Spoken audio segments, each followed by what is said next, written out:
నిన్నటి నుండి డిసెంబర్ 31 వరకు ఆయన ఒక దీక్ష తీసుకొని సంకల్పంతో ముందుకు లాస్ట్ ఇయర్ పెట్టింది, ఈ ఇయర్ కూడా పెట్టింది. ఎవరైనా సరే అయ్యప్ప స్వాములకు తెలియజేయగలరు. ప్రతిరోజు 12:30 గంటలకు భిక్ష స్టార్ట్ అవుతుంది. అయ్యప్ప స్వాములకు ప్రియారిటీ ఇచ్చిన తర్వాతనే మిగిలితే సివిల్ స్వాములకు ఇవ్వడం జరుగుతుంది. మెయిన్ అయ్యప్ప భక్తులకే, అయ్యప్ప స్వాముల వరకే వారు ముందుకు వచ్చారు కాబట్టి మనం కూడా వారికి సహకరించాలి. ప్రతిరోజు 12:30 గంటలకు భిక్ష స్టార్ట్ అవుతుంది.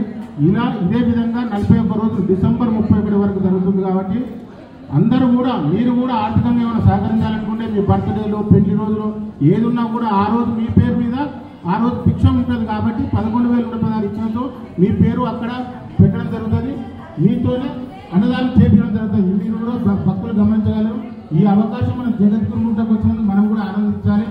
అలాగే దసరా నవరాత్రుల సందర్భంగా అమ్మవారికి లక్ష్మీ పూజలు చేసిన రోజున అమ్మవారికి పెట్టిన కొత్త నోట్లు ఏవైతే ఉన్నాయో అందరికీ ఒక్కరికే ఆహారం పోగొద్దు.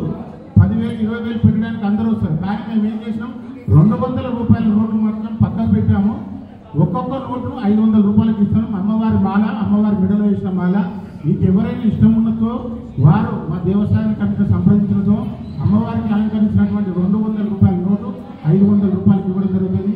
అలాగే నవరాత్రుల్లో అమ్మవారికి 9 రోజులు కట్టిన చీరలు, ఆ చీరల యాక్షన్లో మీరు ఏమైనా పాలు పంచుకొని తీసుకోవాలనుకున్న వారు ముందుకు వచ్చినతో ఆ చీరలు కూడా ఇప్పుడు యాక్షన్ ఇవ్వడం జరుగుతుంది. కావున మహిళలందరూ కూడా ముందుకొచ్చి సహకరించాలని కోరుతున్నాము. ఆ ప్రతి ఒక్క రూపాయి కూడా మీరు ఇచ్చింది దేవాలయ అభివృద్ధికి, అమ్మవారికి జరిగే పూజలకే పెట్టడం జరుగుతుంది. కాబట్టి మీరు ఏది ఇచ్చినా కూడా గుడికి ఇచ్చినట్టే అనుకొని ముందుకు రావాల్సిందిగా కోరుతున్నాం. జై వాసవి మాతాకి, జై జై మాత.